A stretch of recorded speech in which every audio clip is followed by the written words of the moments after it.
Hi, I'm Zibby Owens, and I am the host of this podcast, Moms Don't Have Time to Read Books. I am also a newly minted USA Today best-selling author of the novel Blank. I've created a whole community of book lovers around this podcast, a publishing company, reading retreats, a bookstore, and more. Learn more at zibbymedia.com or follow me on social at Zibby Owens or join the community at Zibby Readers. Brooke Lea Foster is the author of All the Summers in Between. She is an award-winning author and journalist who has worked as a writer and editor at the Boston Globe Sunday Magazine, the Huffington Post, and the Washingtonian Magazine. Her articles have appeared in the New York Times, the Atlantic, the Washington Post Magazine, Good Housekeeping, Parents, Parade, the Baltimore Sun, the Boston Globe, Psychology Today, among others. Her novels, Summer Darlings and On Gin Lane, were featured as top summer reads in People magazine, named a top summer pick by Entertainment Weekly, and named one of Parade's best books of the summer. And she was on this podcast, by the way, to discuss some of those books. She writes the popular Dear Fiction newsletter, which actually featured me a couple months ago, and she's the author of 3 nonfiction books. All the Summers in Between is her 3rd novel. Welcome, Brooke. Thank you so much for coming back on Moms Don't Have Time to Read Books to discuss All the Summers in Between. Congratulations. Thank you. I'm so excited to be back. I always love talking to you. You too. I forgot at first that this was the book that you were writing a while ago, and you asked my stepdad for background on the Hamptons, right? Or am I making this up? No, that was actually for On Gin Lane. Time flies. That was my last God. book. But what's interesting is that so much of those interviews that I did for that book, the same information was relevant for this book. So I did end up using a lot of that same research. Oh, good. Okay, good. Yeah. Because I was like, oh my gosh, I forgot that I even put them in touch. That was Yes. No, I actually even thank him in the acknowledgments in my last book. And you did? Oh my gosh. You have to go back and show him. Yes. Oh, I will go back and show him. Well, sorry, I missed that whole thing. Well, this is where my mind is these days. Anyway, well, at least I thanked you now. Well, thank you for the trip down memory road of East Hampton. I feel like I know that your book takes place at Sunshine Records, but I feel like I grew up at East Hampton Long Island Sound, the record store in East Hampton. So this sort of like took me back. Well, it's funny though, because in the 60s, there was no record store in East Hampton. There actually wasn't one. I had to find one. So the one you're talking about opened later. They would buy records at the pharmacy or they would drive west to go get them. But just like how books all came out on Tuesdays, everyone would gather at the record stores on Tuesdays for all the new releases, which I just thought was so cool. The idea that like a Beatles album was coming out or a Rolling Stones album and they would all like flock to the record store to get their copy. You know, I thought that was so neat. That is so cool. Now the only times aside from books, it's like when some store has a collab or something, you know, like my daughter wanting to run to like Bird of Roller Rabbit, Love Shack, Fancy, or you know what I mean? Like there aren't that many times where we get to be that excited about something new coming. I know. We don't even have Blockbuster anymore. I know. Very sad. Very sad. Wow. I always just assumed Long Island Sound had been there forever because when I was a kid, it was there, you know, in that way that you think that everything that's there precedes you, but. Yes, no, I was looking and I couldn't find any record store in East Hampton, any in Southampton, Bridgehampton. Wow. It was just shocking. And I was even asking my mom, because my mom was out there, my dad in the 60s out in Montauk, and they were like, no, believe it or not, like it was actually hard to find records out there. Huh. Yeah. Well, that was definitely the meeting place. I mean, you went to the movies and then you went to the record store and that was like what you did at night and whatever. Yeah, it's so funny. Like there's even this part of All the Summers in Between where her love interest, Thea, my main character's love interest, Felix, who ends up becoming her husband and you know, they get married, but he leaves her a little note in one of the records.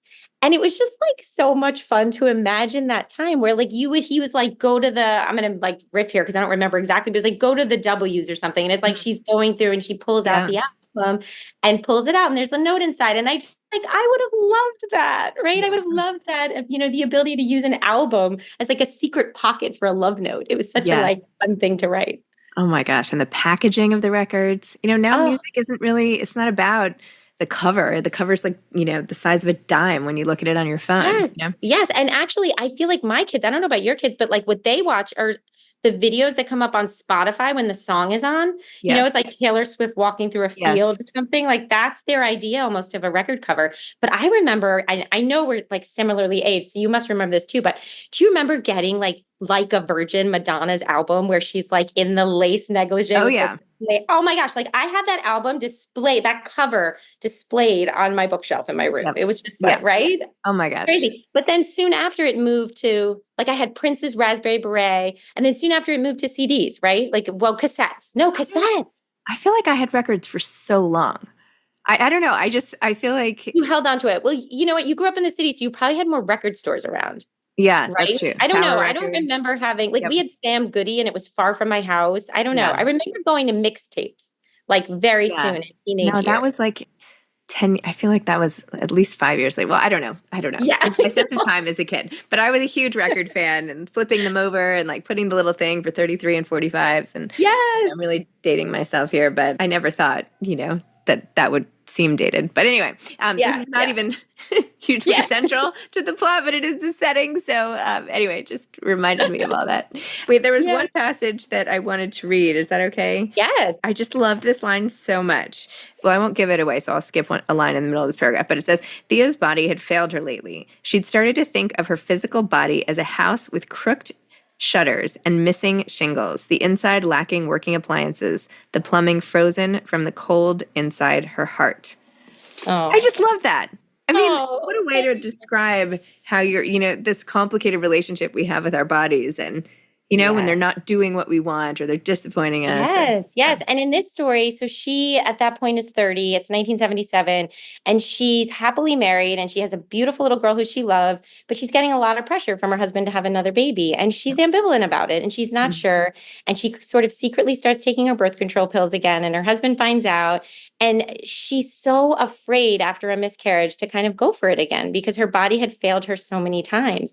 And there's this point later in the book where I'm not giving anything away because it's not too much farther, but where they're on a boat and there's like an accident, right? And they're swimming in the water and it's very terrifying because there's like fish going by her legs and whatnot, but her body doesn't fail her. She kind of feels the strength, Yes. but she's getting the strength not from being a mother delivering a child. She's getting her strength from being a strong woman and being able to swim and feeling like mentally and physically she can do it.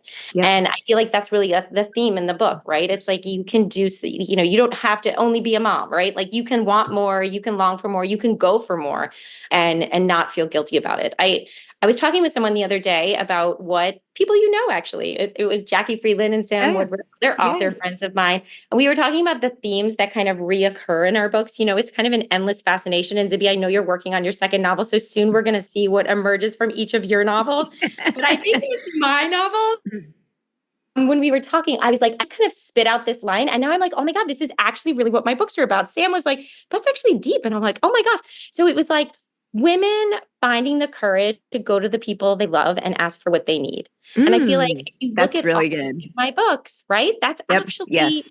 I couldn't distill it until the other night. And I was like, oh my gosh, that's actually it. And so in this book, she's somebody who wanted to be an artist when she was 20 and she had these ideas. She's kind of riding the wave of feminism and, there's marching on Washington and the Equal Rights Amendment. They're talking about adding a sex discrimination clause, which actually doesn't happen until 1971, but it doesn't matter because the music they're singing about this and women are feeling as though things are going to be entirely different. But by the time they get to the late 70s and she's a young mom, she realizes that actually she's put everything aside still for her husband's career.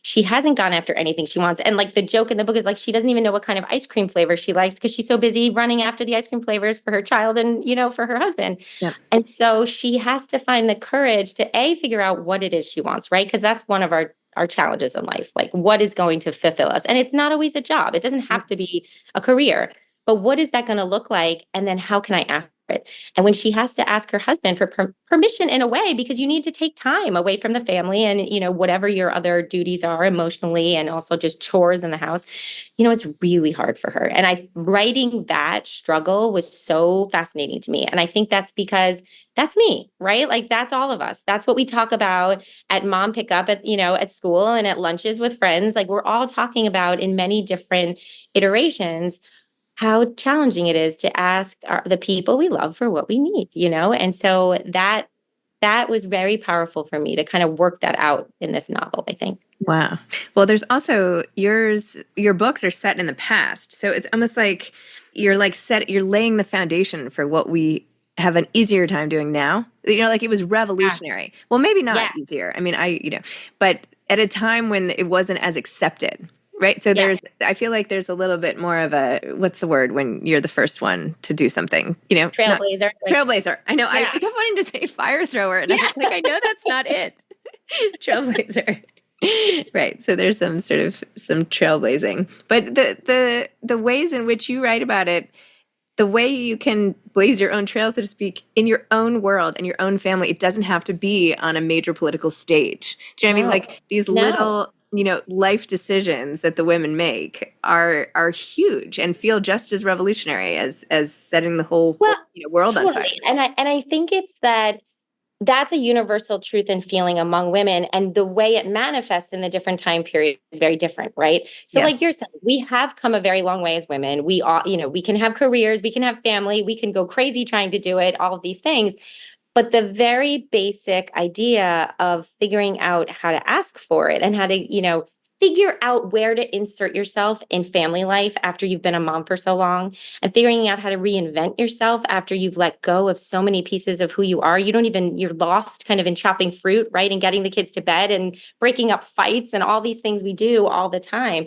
So figuring out what that looks like, I don't know. I feel like for me, I remember doing this when I wanted to write fiction. So I had been a journalist for 20 years, a paid journalist. I'd been out working and managing the kids just fine. But then, going after a creative pursuit felt very flighty. I wasn't going to make a salary anyway, like to Yep. ask Yep. for that. I had Yes. this desire to do it. It was a dream. And my baby was 1 years old at that point. She's now 9. But it was like, that was really hard for me to go to my Mhm. husband and be like, I kind of want to go for this, because it felt a little irresponsible. I'm not gonna lie. It was like, I'm just like not, I'm not gonna write for the Times anymore. What? Like, you worked your whole life to try to write for the Times. But it's like I wanted to flex a new muscle. And that conversation, in 1967 and 1977 just looked a little different, right? Right. Yes. So that's kind of how I can take these historical moments when things were so different for women, but extract a universal truth. That's kind of, you can distill it Interesting. into something so basic. Huh. Is there anything else you had a hard time asking for what you needed? Oh gosh, I feel like I have trouble every day. I mean, honestly, going on this book tour, I don't know, maybe it's just me here, but I feel as though, like, going on, leaving my family for the week, I don't have full-time help at all. You know, cobbling together babysitters and carpools. My husband, I kid you not, I adore him. I love him. He's a great man. We have as close to an egalitarian relationship. I don't even know if I said that word right, as you can have. He was taking pictures of the kids' breakfast, and he opened up my daughter's lunchbox and snapping pictures so that he could just know exactly how to get it right. Like, he was so afraid that, like, he wasn't going to know what to do, like writing checklists, like feed the dog, like all these chores we just kind of split in the morning and in the evening, with however it goes. Like, he kind of like doesn't know what I do really, right? Like, we do all this invisible work. And so he found himself, scrambling to do this. So, even just like, his band has a show on Saturday night, and he was like, oh my gosh, like, how do I figure that out? I'm like, this is my career. It's like my book tour. It's like your hobby band, so like that's a renegotiation that's happening all the time. In marriage, I feel like it happens with my sisters, with my mother. We're always constantly trying to figure out, like, can I get away with this? Like, can I do Hmm. this? Is this okay? Do I have mom guilt? I always have mom guilt, right? I know you always have mom guilt. There's so Oh much yeah. mom guilt, right?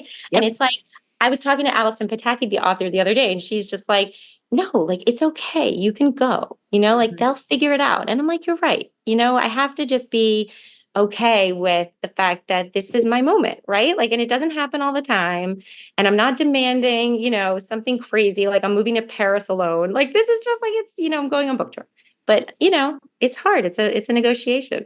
No, I'm glad you bring that up because a man, not to talk about gender stereotypes, but like a man going on his book tour, like whatever, or a man going on a business trip or a consulting trip or, all the things, you wouldn't even think twice about it. That's just part of your Sure. business, but I remember having to say to my kids, like, well, I actually am going on a business trip. That's what this is. It's a Yeah. business trip. I'm not like going to I am seeing friends everywhere I go, which makes it seem so fun. Like it can't actually be work, but it Right. actually is work. You make a Yes. product, you try to sell the product. Like Yes. you got to do it. And it turns out like standing up in front of people and talking about your book is exhausting. It's Oh, actually yeah. like, The yeah, travel, I mean, it's hard. It's a travel. lot of God. work and a lot Yeah. of effort, but it's fun.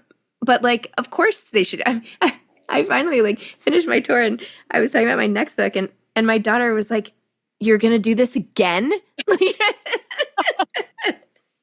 I was like, I know it's hard to believe. I was like, maybe not quite the same way, but yeah, I Right. You mean, live and learn. Like you'll do it smarter next yeah, time, yeah, right? I'll do it Like, smarter next yeah. time. That's so funny. No, we were in the hotel. So I'm on this tour with my two besties. I totally like brought friends along for the ride That's because like my awesome. husband was like, I want to go. I'm like, oh no, you're like holding down the fort. Like I can't. So it's been so fun just to have them around because, obviously it's like a lot of driving, you're lonely, it's like you're sitting in a hotel room when you're not doing events. I hate it. So I hate traveling alone. So my friends are here. So anyway, we go down for breakfast yesterday in like some Marriott in Durham. And we like walk into the like little like special breakfast place that you get with like a certain number of points, right? And we walk in and we're like on the phone with our kids and they're like on their way to school and we're like telling them certain things and we're talking really loud and we turn the corner and it's like all dads in business suits. And they all look up at us like, thank God I don't have to do that. Right. Like it's like no one's on the phone with a kid. No one is like, I love you. Have a great day. It's like fascinating. Their world business Mhm. travel looks so different than ours, right? Yes, It's like yes. it was so interesting. I know. Well, yeah, it's totally crazy. Well, I'm glad you're out having fun and making a trip of it. I mean, it's hard to get sanctioned time away, right? Yes. It's like you write a Yes. book to take a girl's trip.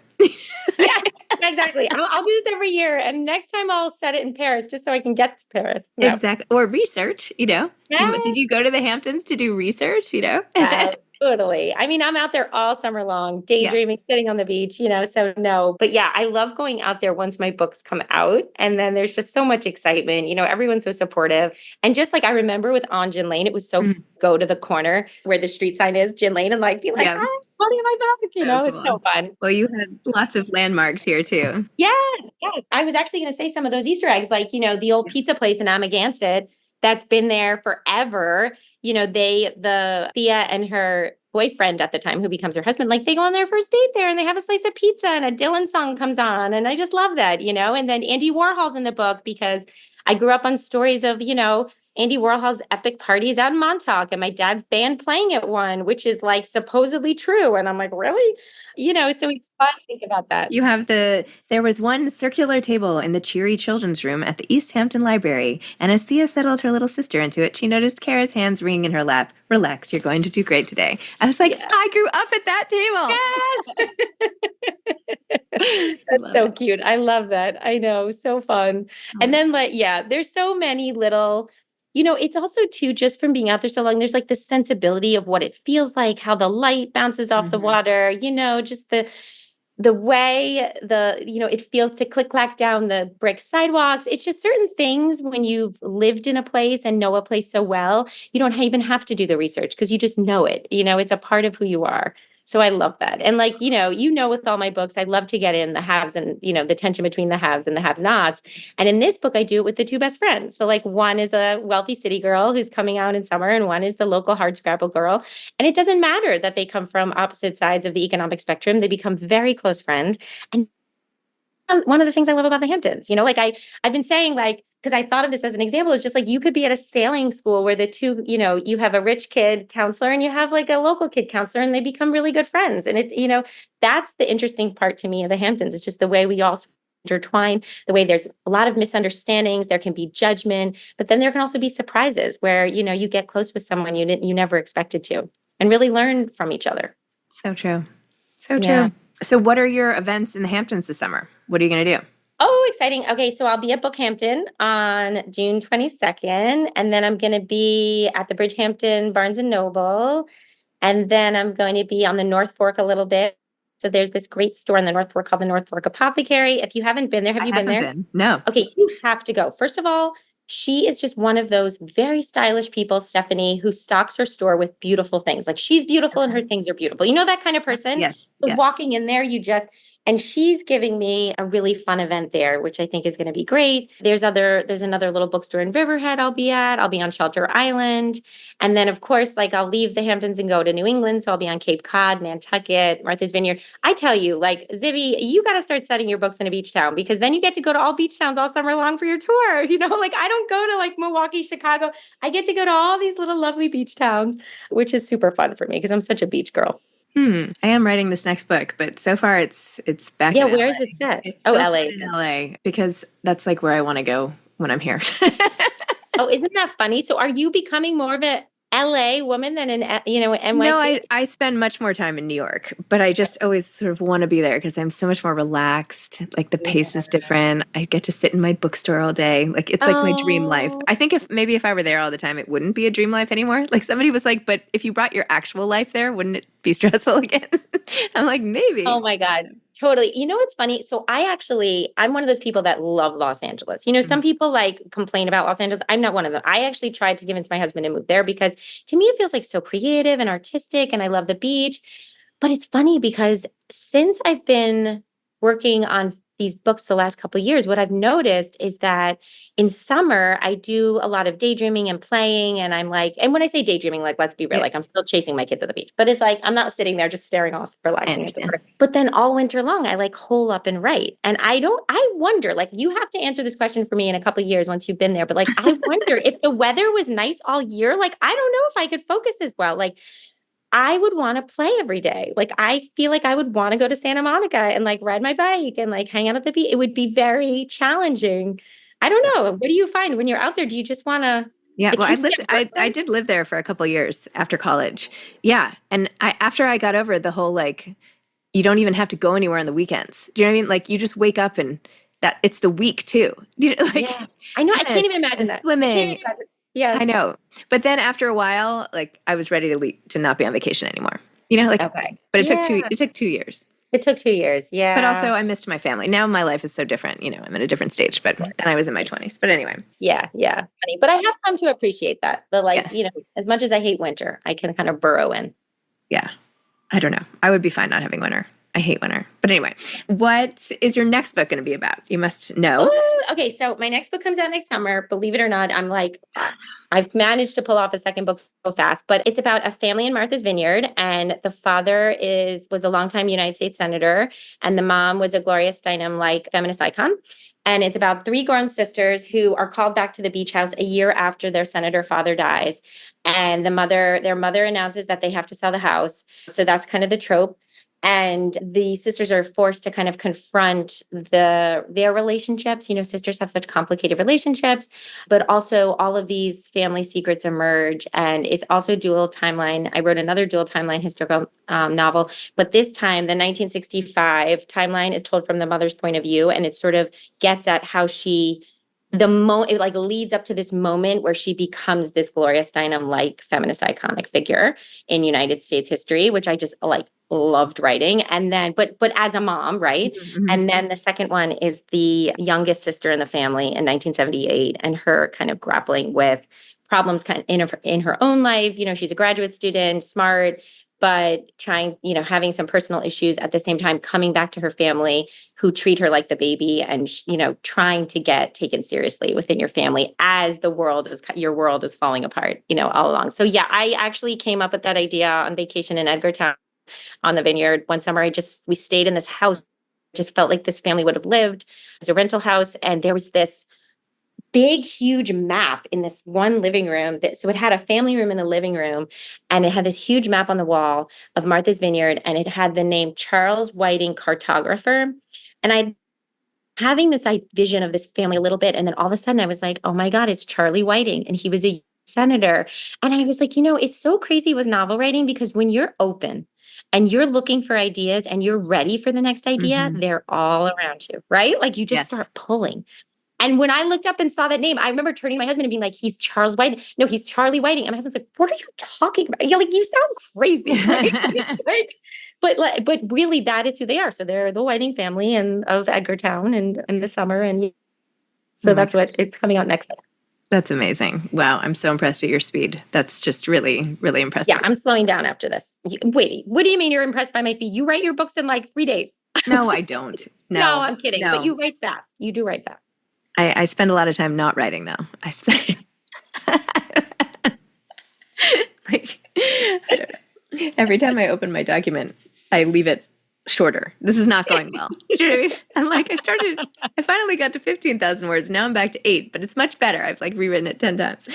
Oh my gosh. Anyway, well, Brooke, congratulations. All the summers in between. So fun. I will be seeing this, I'm sure, in all the Hamptons bookstores all summer. And yeah, just so fun. I can't wait for the next one. Yes, thank you. And I can't wait for your next book too. Thank you. Thank you. All right. Bye. Enjoy the tour. Enjoy it. Yes, thank you so much. Have a great day. No guilt. Okay. Yeah, no guilt. Bye. Bye. Thanks for listening to Moms Don't Have Time to Read Books. If you love it, please leave a review and follow us on social at Zibby Owens and at Zibby Readers.